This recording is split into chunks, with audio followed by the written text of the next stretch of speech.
the word midwife has many meanings in the United States. So there's the CNM, there's the CPM, there's the LM, there's the direct entry midwife, there's the community midwife, and the phrase that we are struggling to eliminate, the lay midwife. And they all mean slightly different things and how you arrive there. When I talk to potential future midwives, that's often the first question I have to ask them. Do you want to be a CNM or a CPM? When they say, I don't know what the difference is, then I'll ask another question. When you see yourself being a midwife, do you see yourself practicing in a hospital, or do you see yourself practicing in a home birth practice, possibly a group, possibly an independent birth center? And that gives them some like, well, I have to choose. And it's like, kind of, yeah. And sorry to say, then that can segue into what state you live in. Because different states, we have 50 states, so we have 50 different countries, because every state has their own regulations or criteria. So let's loop back to CNM. Those letters stand for Certified Nurse Midwife. Nurse being sort of the operative thing there. You become a nurse first.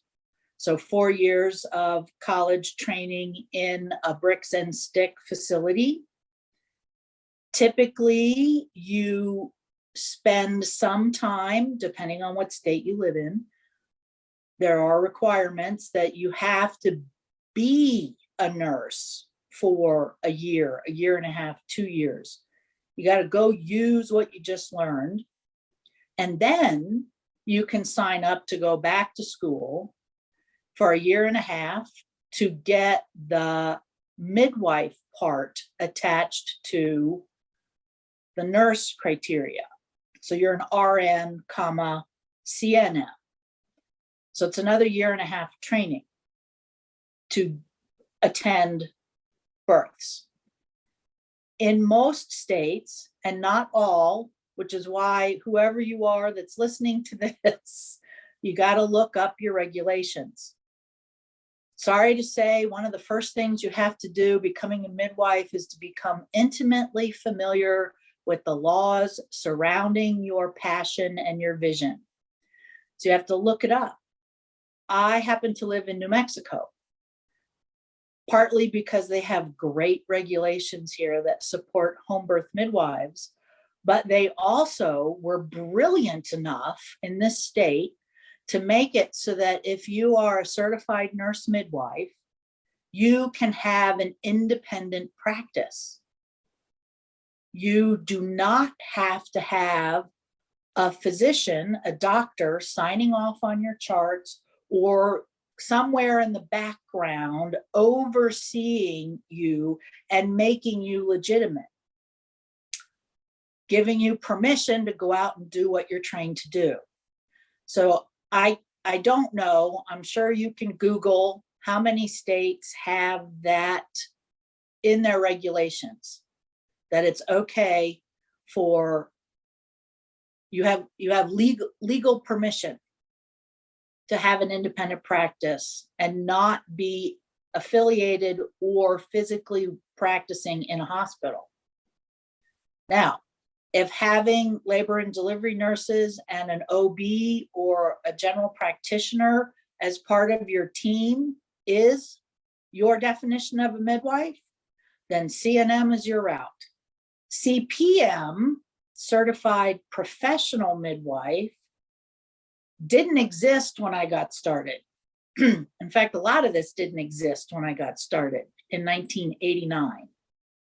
Certified Professional Midwife is a national standard. It is an attempt at a national standard that somewhat backfired. However, I have recently been reading lots of different states in the southeast part of the country, and I'm learning that most states are requiring that you become a CPM first before you apply for a state license. I want to say this is kind of new. On the other hand, I'm not in the front of the line anymore trying to get legislation, because that's a whole other conversation, in the states that are not regulated. CPMs typically have home birth practices. They're a home birth midwife. That's not to say that they might not work in a freestanding birth center. In some states, everybody can put on their big girl panties and we can have CNMs and CPMs working together. In some states, that will never, ever happen because there's the us, them mentality and nobody's talking to anybody. We are the only industrialized country, the United States, that did not figure out how to have certified nurse midwives and direct entry or CPM home birth midwives sit down at the table and come to a compromise. We chose to stay in a, oh, you're one of those midwives mindset, which is too bad, in my opinion.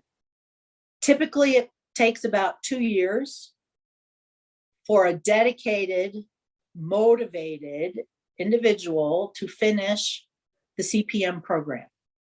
I recently learned that in the CPM and the clinical qualify to take the exam that gets you the piece of paper that says I'm a midwife is more hours than a certified nurse midwife. And when I learned that, I was kind of surprised because, like, wow, it's 4 years of college and a year and a half of becoming a midwife. I never would have thought that you spend more hours. And yet, when you look at the criteria and compare it, you do. And one of the things that I blurted out when I learned this was, and as a direct entry or CPM midwife, far more of your training is in normal pregnancy, birth, postpartum, and newborn. No one makes you take, what's the chemistry class? Organic chemistry, or some of those classes that I did learn were designed to weed out the nurses that weren't really dedicated. And it's like, wow, I've gotten old enough. It's like, what a waste of everybody's time. Couldn't we just teach the stuff you need to know and the stuff that happens? So I was kind of pleased to learn that component. The other thing, back to the state regulations, more and more states are requiring that the training that you get as a certified professional midwife comes from a MEAC accredited school, MEAC, all caps. And that's the Midwife Education Accreditation Council. Also didn't exist when I became a midwife. And it was designed with the intention to have direct entry trained midwives have to answer to somebody. That was one of the arguments many years ago, is that, well, midwives can do whatever they want because they're not held accountable by anybody. So someone that mentored me said, well, let's create something.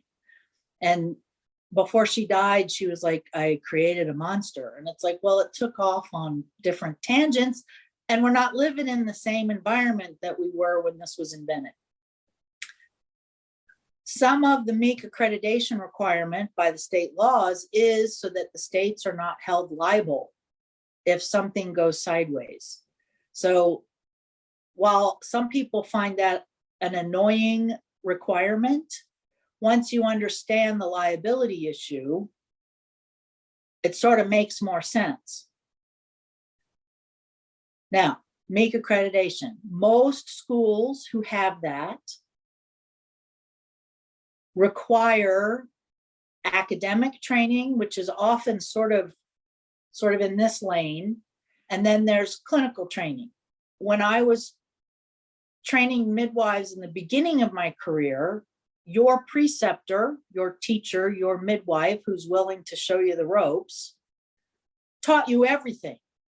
In fact, you sort of just became a family member. You got to see the midwife at her best, and you also got to see when they were all had low blood sugar and sleep deprived and you family issues, all that stuff, because you're just in it. And the integration was fairly automatic, or probably today's term is organic, because you were at every prenatal, you were at the cleanup and the debrief that often happens during cleaning up after the birth, because it just happened. Why did you do that? How come you didn't do that? How come you waited until? So what I have noticed, and I don't have any proof, it's just an observation, that when the academics became a separate preceptor, and then the clinical preceptor is a separate person or multiple separate persons, which I highly recommend, and we can touch on that later. That integration, that debrief of what the book says and what actually happened in the birth room, I think it's missed. And again, it could be a very practical reason. When I talk to future midwives, when I talk to newer midwives, the common complaint is coming at the problem from both ends. If I'm a student midwife, I'm going to want to work with the midwife she does 10 births a month. She does 12. I'm so busy. I'm going to be done in 20 minutes. That's so great. She's so busy. Comes with a backlash. If you're that busy that you're so excited that you're just chronically at births all the time, when is the time to debrief? It takes an incredible amount of self-discipline and organization and being tired and doing it anyway to say that every Monday afternoon we're going to debrief about what happened last week and get ready for this week or whatever. Or you're going to always come home with me and clean up. That's the joke I tell I said, the real reason you have to pay me is that when I go to a birth by myself, I can be home, the laundry started, everything's washed and dried and ready to be sterilized, and I can be in bed in 45 minutes from when pulling in the driveway. If I have a student, it's 2 or 3 hours. Because guess what? We're teaching, we're training, we're debriefing, we're going over, okay, how come you just stood by the wall and you didn't, she was, all the stuff that they're trying to make sense. Because let's face it, as a student, as a brand new, I'm not a midwife yet, what do you know? You know what the book told you last night, answering 50 questions. Now you get to see what really happens, and often they don't match. When I talk to students who are getting ready to take the NARM exam or are feeling frustrated early in their training, you have to know 3 piles of information. You do have to be able to say, according to Miles Midwifery on page 118, the answer is blah, blah, blah. Maybe not quite that specific, but you are going to be able to quote certain textbooks. You're also going to have to know how to read test questions and pick the best answer, which is a separate pile of information and skills. And then there's what really happens. The experience-based pile of information that you attempt to integrate into this broad spectrum of the base of information. Somewhere in my computer is a paper of where I started and how immediately I had to shrug off everything that I thought was true and so from my training, and how often throughout my career, something would happen in the birth room that made me question, gosh, everything I thought I knew as a trained, experienced midwife. And then that also is an issue. How willing are you as a midwife to step back and shrug off what no longer serves you? How many midwives are absolutely positively stuck in their training? This is what I was taught in 1992, so by golly, this is what we're going to do, may or may not serve you anymore. And this is still sort of revolutionary concept that if you take a look at the client, and if you're a CNM, that would be the patient in front of you, they will show you and tell you everything. I don't know if they still do it. Gosh, many, many years ago, one of the certified nurse midwives at the university hospital here went to Europe to try and get a bead on how come they have better midwifery stuff there. So she just tried to be a fly on the wall and observe. And part of the training there is the first year that you're in the hospital as a midwife to be, is that you don't get to touch anybody. You have to just observe. And part of the debrief is, what did the breathing that you observed tell you about what was going on with that patient? How did you know, based on what you heard or what you saw, she was getting ready to push? They made the student integrate observations with actual behaviors. How often does that breathing or that sound fool you? She wasn't ready to do what you thought was going to happen next. And then I can loop back around to now 30 years of practice in the birth room. I can sort of say similar things. Isn't it interesting that she's only been in labor for a couple hours and she sounds grunty? So let's see, what do I know that would make the behavior that I'm observing make sense? She's a first-time birther. She could already be ready to push in 2 hours, but that's statistically not typical, not impossible, but, you know, is the baby OP? Is the baby face up instead of facing the sacrum, which then makes for a lot of pressure, and grunting and sounding like you're ready to push mitigates some of that discomfort. Also swells the cervix and slows progress. And so being able to step back and say, what do I know? What filter can I lay over this behavior to make it make sense?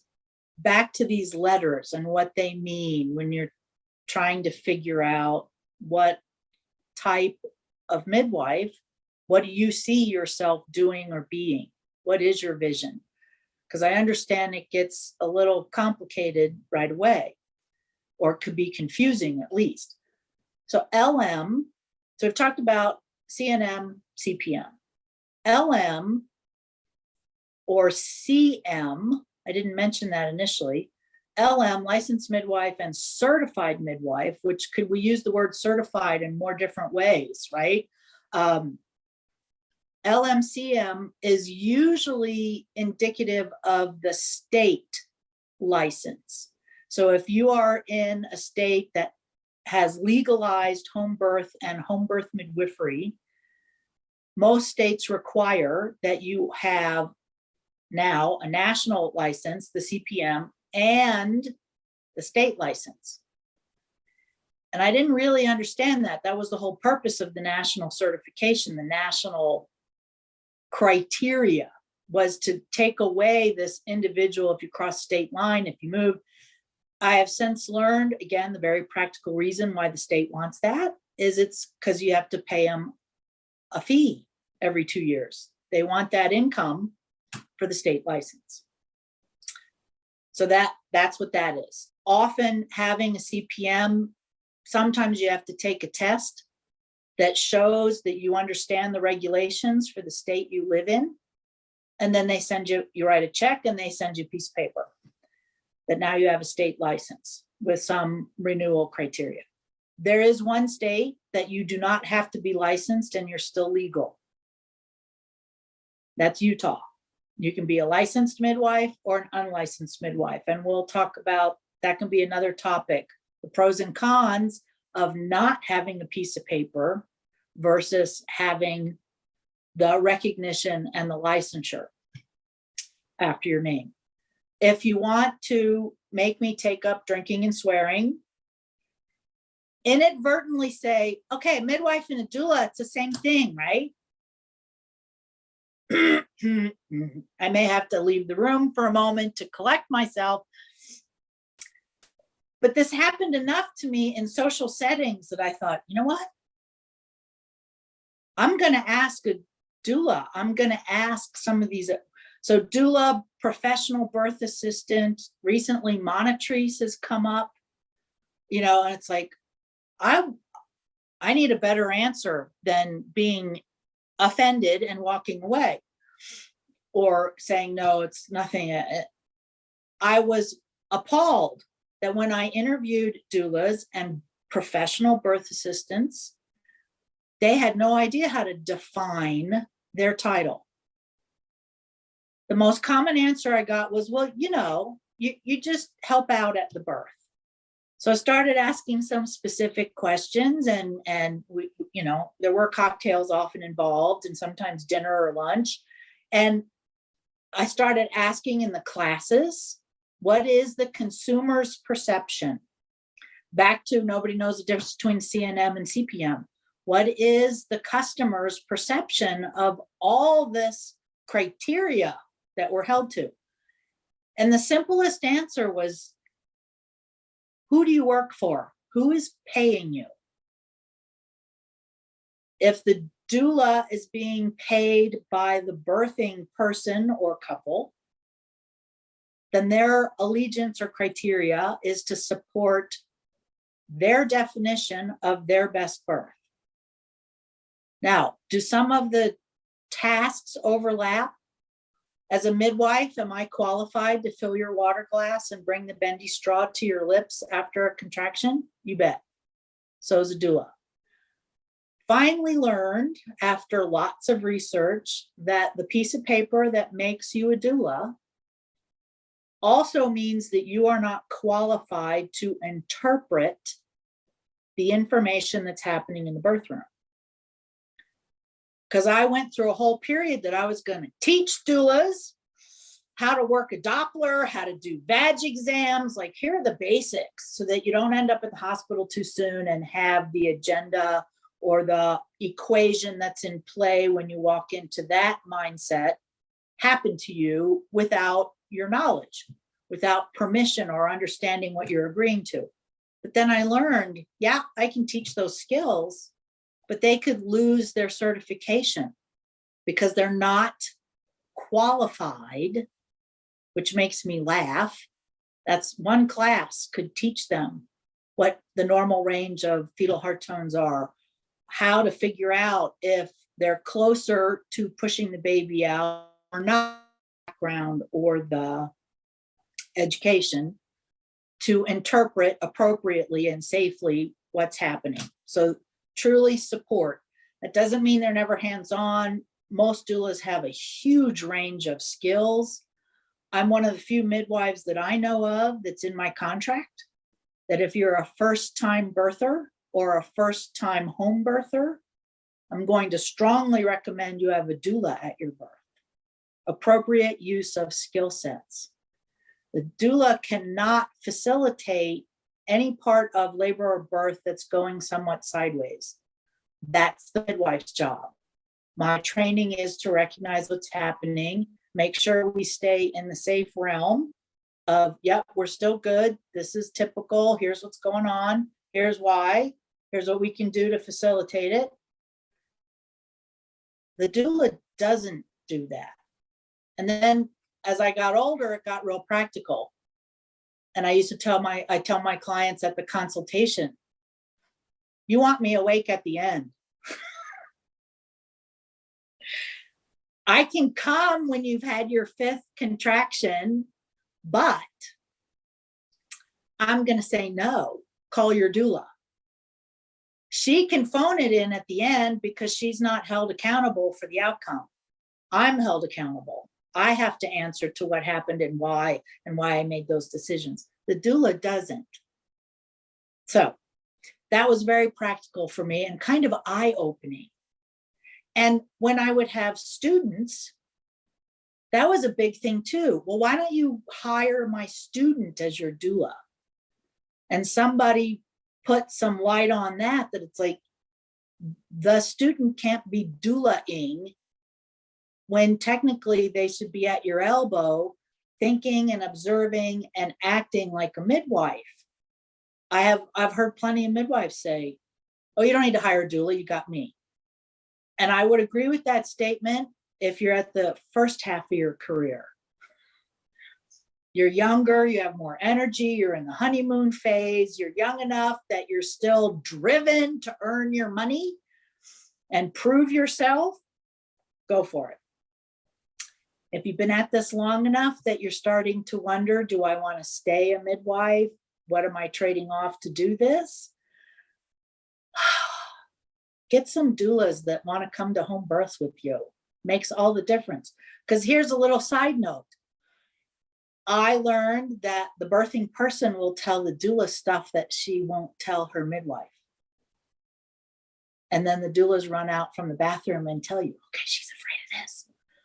And then that helps you be a better midwife, because then you can just integrate that like, oh, this is how we support everybody in labor. The client never needs to know that you've been informed of her greatest fear. You can just take care of it. Now, this brings up now a term that nobody knows, because I've noticed now that doula is in commercials now. The Verizon commercial has used the word doula. Somebody else has used the word doula. And it's like, okay, we're mainstream now. We're on commercials.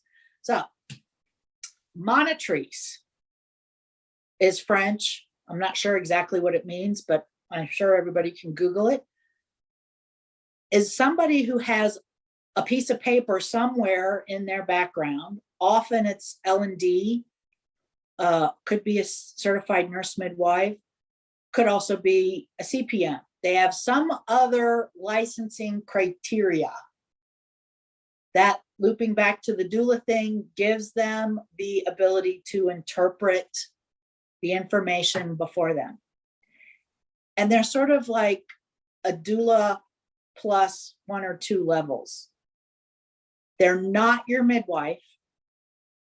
Most people who hire a monatrice are going to have a hospital birth, but they don't want to get there too soon. They really, really want to time their arrival so that they roll in and push their baby out. So there's not time for the equations and the logarithms that are in play when you enter that system. Some people want to be able to say, I've hired a monatrice for my labor. It's another level or layer of having support, knowledgeable support. And it really boils down to, what does the birthing person need or want to feel safe enough, to let go enough, to allow the birthing body and the baby to do the job they were designed to do. And then the ever aggravating lay midwife. This is a phrase that was integrated by the medical model to make sure everybody understood that you weren't a nurse. On some level, it's incredibly insulting. Because if you look up a lay person, the definition of a lay person is someone who doesn't know anything. And a direct entry midwife, a lay person, is at the beginning of their training. And it also got attached because we do apprenticeship. Direct entry midwifery, direct entry CPM, meaning that day one, you're going to be in the prenatal. You're going to be hands-on. We're not going to make you do other things. All your training.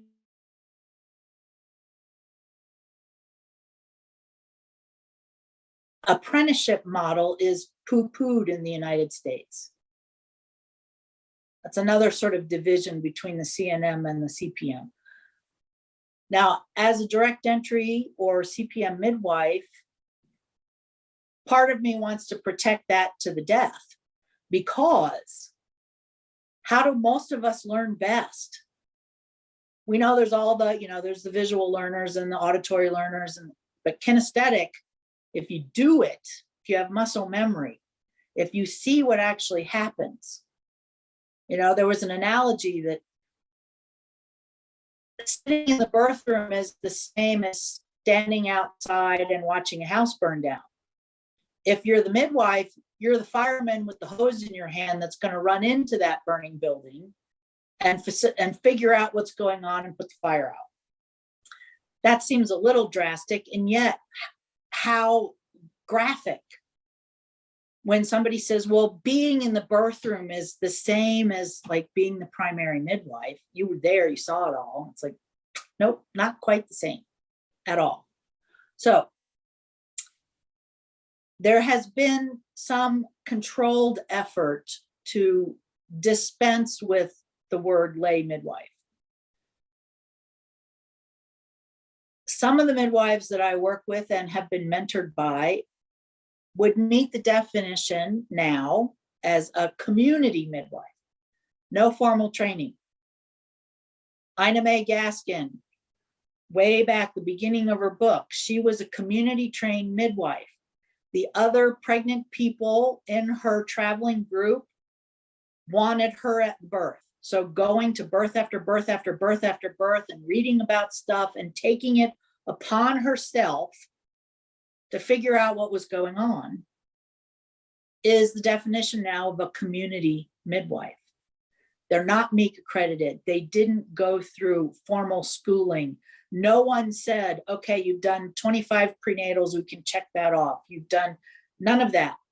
They decided on their own to become educated and trained about how to support a person in labor and birth, which could be, I guess, a nice segue into why I became this fanatic that you are listening to right now and becoming a midwife. Because I didn't have a birthy background.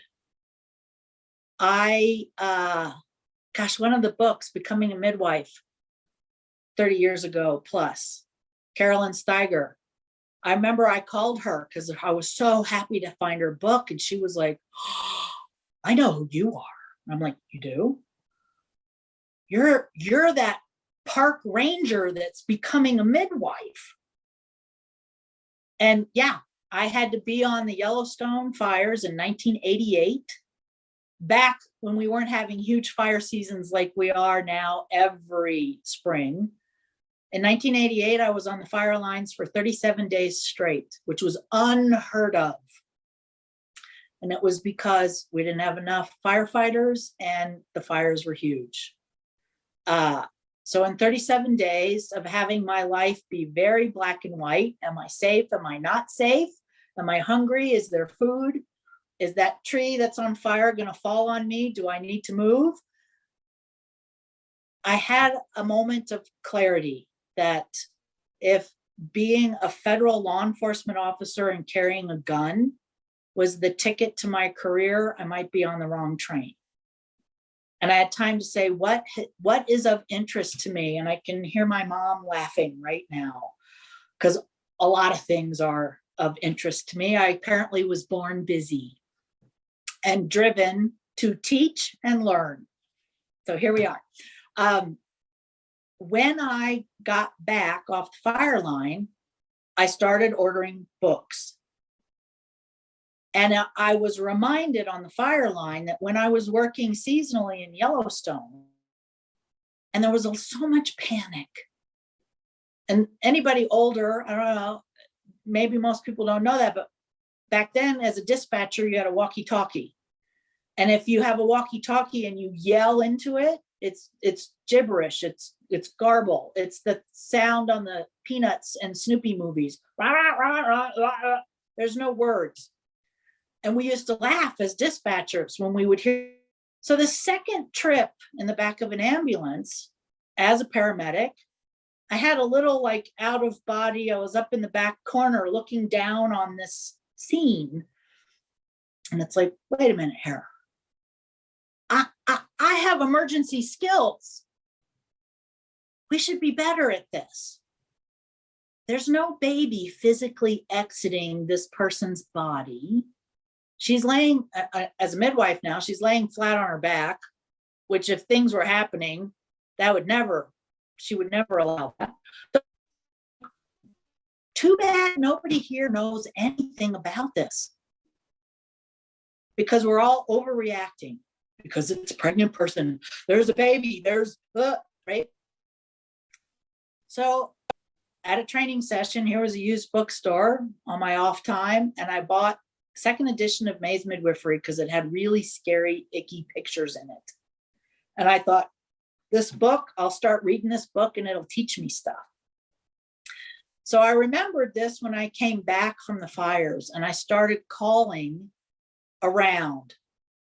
I had taken a 3-day workshop that I have a piece of paper that qualifies me to be a birth assistant. And that was the joke. I'm now qualified to hand the midwife butt wipes at a birth. But I ran into other people who wanted to be at births. And I thought, gosh, do I have the nerve to quit my career? I was 3rd generation Park Service. My parents worked for the National Park. Nobody was a park ranger, but I grew up knowing that I was going to wear green and gray and the Smokey the Bear hat.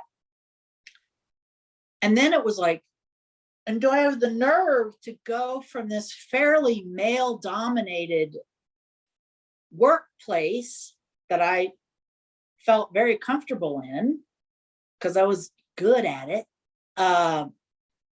to like, could you get any girlier than becoming a midwife? Like, could we just go to the total opposite end of the spectrum? And yes, I'm going to say the word vagina occasionally, right out in public and everything.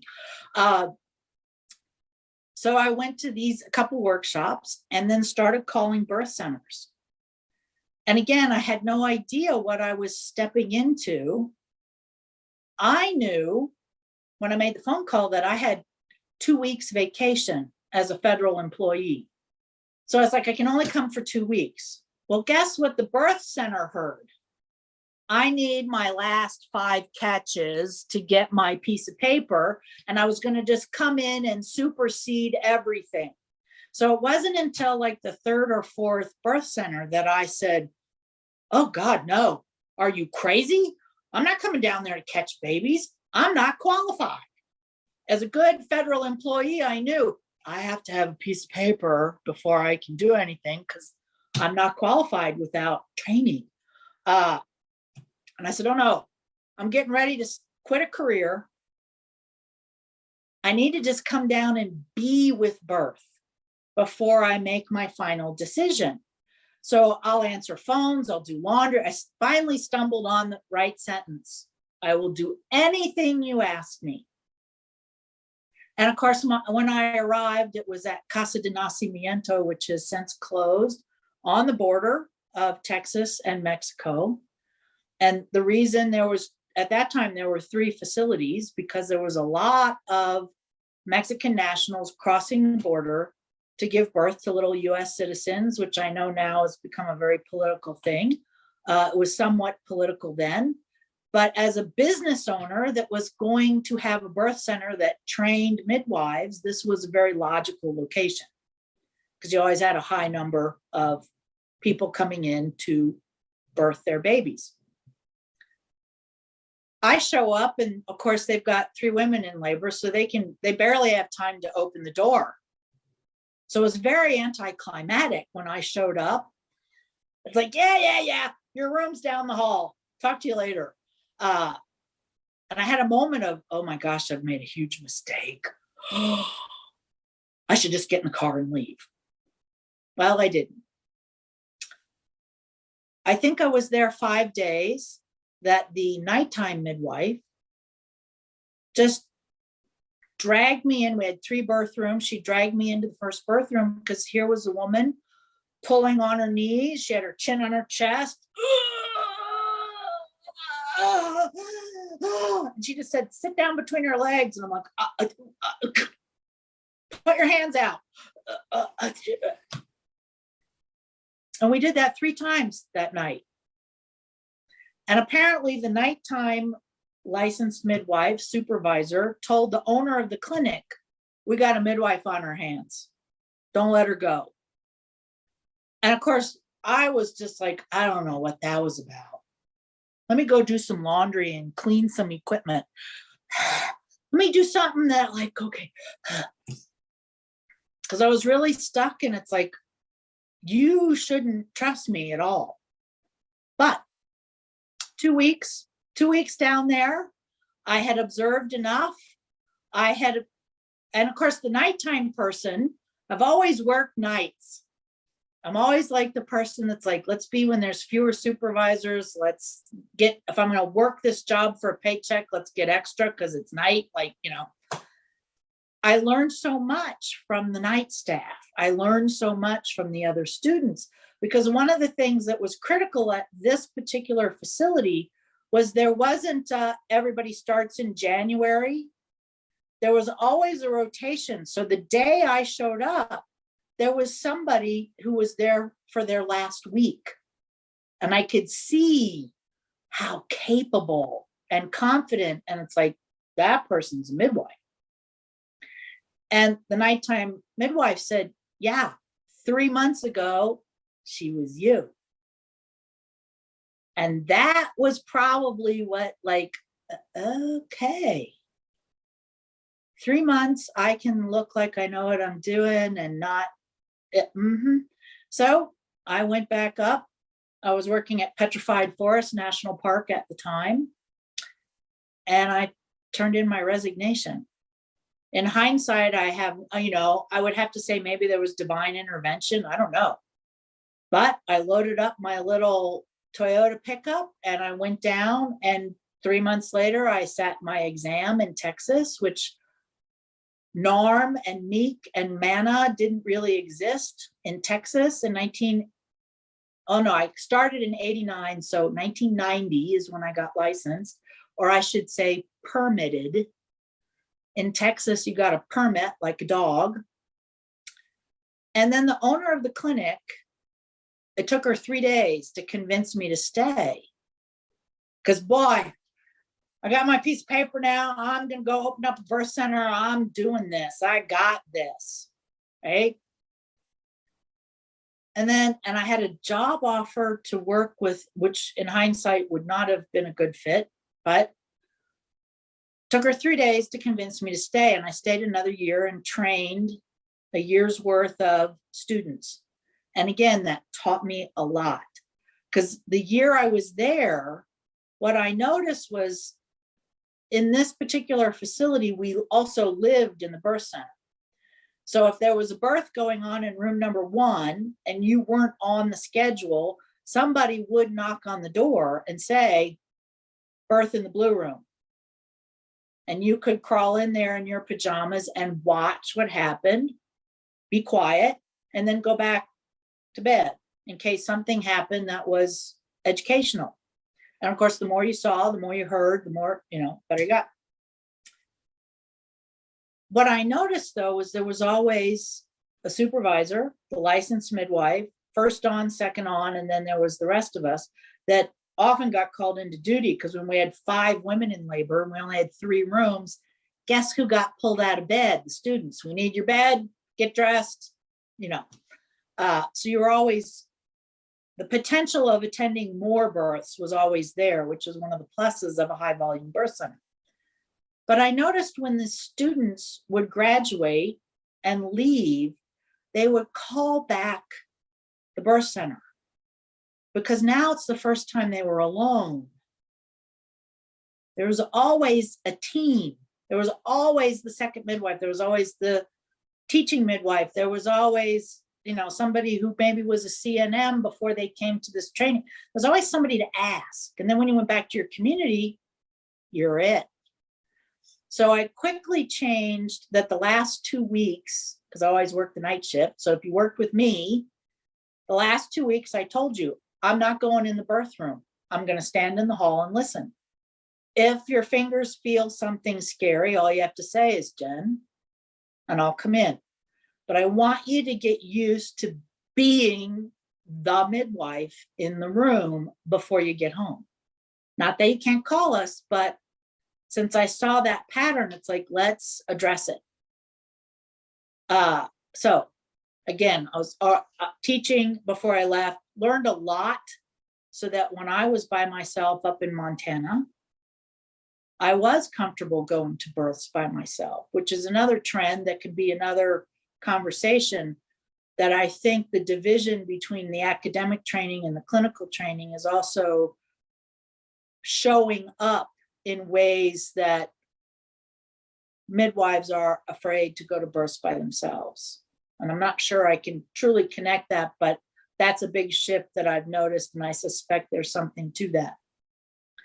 I ran into the owner of the clinic many, many, many years later at a conference, and I asked her, and I said, how did you know? Why did you dog me for 3 days to stay? Like, what was going on? What did you know that I didn't? And she said, oh my gosh, she says, you were such a midwife and you were clueless. And I said, well, okay, that, I heard that in the beginning, we have a midwife on our hands, but what is that? And she says, I could watch you walk into a room and assess and evaluate what you were seeing, and you were already planning.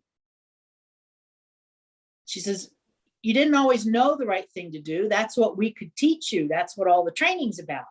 But she says, I can't teach that your hands were not afraid to move out. The confidence, you were already planning, if this doesn't work, what else could I be doing? And I said, well, that's because, I was a park ranger and a paramedic, and you had to deal with the campers. And in that moment, I thought, oh my gosh, who knew that being a park ranger was perfect practice training for being a midwife? Because what's the expectation of the ranger when you visit a national park? That person in the Smokey the Bear hat's going to know whatever it is you're asking. From as simple as where are the bathrooms, what time does Old Faithful go off? My favorite question, and I kid you not, when I worked in Yellowstone, so what time do the moose turn into elk? It's like, they don't. Two separate animals. Have some food. See you later. And I was reminded then, one of the times my mom came to visit at the end of my training, and of course we were having babies when she showed up.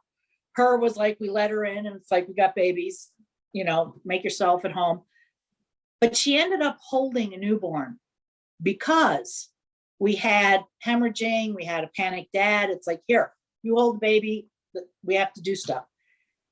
And when we were in the car going to visit a national park, the vacation part, while she was down there, she goes, that student, she was reliving one of the births, and she says, she has no idea what to do.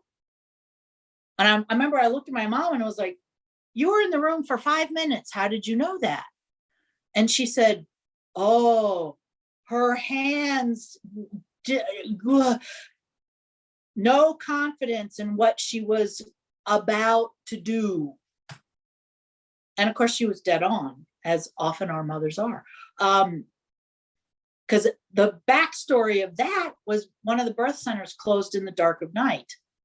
And I'm sure it's still, the world of the computer. The owner of that clinic was up to no good, and she did. She packed all her stuff and left in the dark of the night, and all these clients had no facility. So for a period of time in that year that I stayed extra, the 2 birth centers that were still open had an overflow.